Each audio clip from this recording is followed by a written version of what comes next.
এটি মধ্যপ্রদেশের গোয়ালিয়র শহরের একটি বিখ্যাত বোর্ডিং স্কুল বিদ্যা নিকেতন এর গল্প।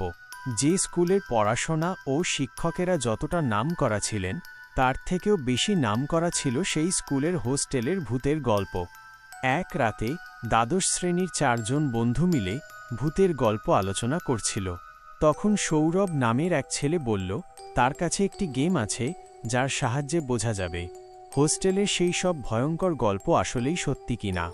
সবাই রাজি হয়ে গেল সেই গেম খেলতে, কিন্তু রাহুল তখন কোনো কথায় মন দিচ্ছিল না। সৌরভ হঠাৎ রাহুলের হাত থেকে ফোন কেড়ে নিল এবং তাকেও সেই ভূতের গেম খেলতে বসিয়ে দিল। গেমটির নাম ছিল চার্লি চার্লি। অনেকের বিশ্বাস চার্লি চার্লি এমন একটি খেলা যার মাধ্যমে আত্মার সঙ্গে কথা বলা যায়। কিছু লোকের মতে এই গেম এতটাই ভয়ঙ্কর যে এর কারণে কেউ কেউ পাগল হয়ে গেছে, এমনকি কয়েকজনের প্রাণও গেছে।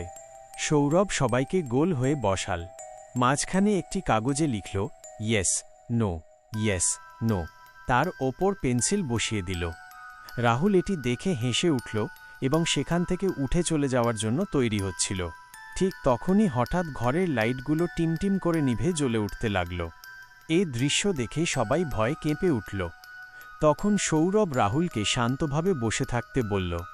তারপর সে গেমের দিকে তাকিয়ে ধীরে ধীরে বলল, Charlie Charlie are you there? অর্থাৎ, চার্লি চার্লি তুমি কি এখানে আছো? চার্লি চার্লি তুমি কি এখানে আছো?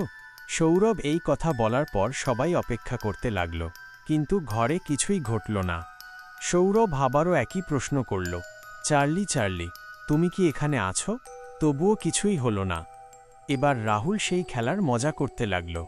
সে হাসতে হাসতে বলল, সব বাজে ব্যাপার, তোমরা সময় নষ্ট করছো।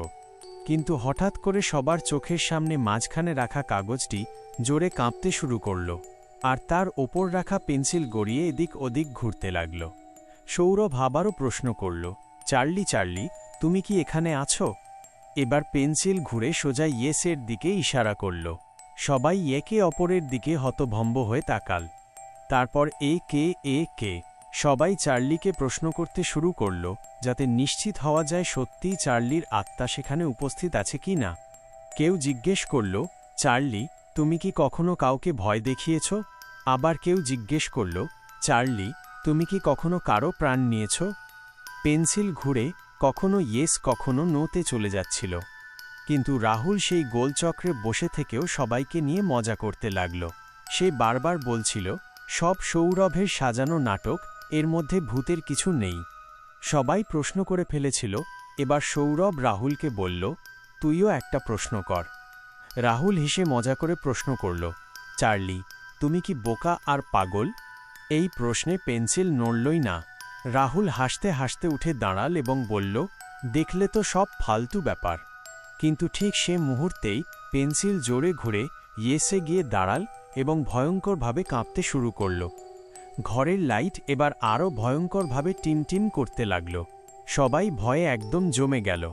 হঠাৎ লাইট নিভে গেল, পুরো ঘর অন্ধকারে ডুবে গেল।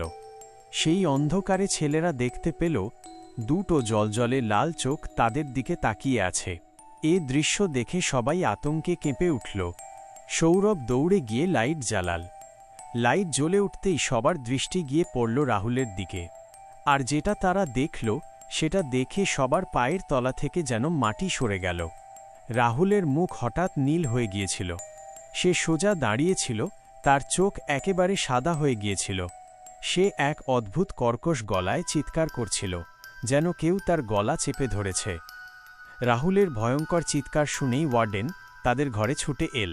ঠিক তখনই রাহুল হঠাৎ মাটিতে লুটিয়ে পড়ল, অচেতন হয়ে গেল। হোস্টেলের ছেলেরা তাড়াতাড়ি রাহুলকে নিয়ে হাসপাতালে পৌঁছাল, কিন্তু ডাক্তার কিছুতেই বুঝতে পারছিল না রাহুল হঠাৎ এমনভাবে অজ্ঞান হয়ে গেল কিভাবে। 2 দিন পর রাহুল ধীরে ধীরে জ্ঞান ফিরে পেল, কিন্তু আশ্চর্যের ব্যাপার হলো তার কিছুই মনে ছিল না। না কারো গলা টিপে ধরা, না অচেতন হয়ে পড়া, না সেই ভয়ঙ্কর চার্লি চার্লি খেলা, কিছুই তার মনে ছিল না। এই ঘটনার পর সৌরভ ও তার বাকি বন্ধুরা সিদ্ধান্ত নিল আর কখনো তারা এমন কোনো ভূতের খেলা খেলবে না।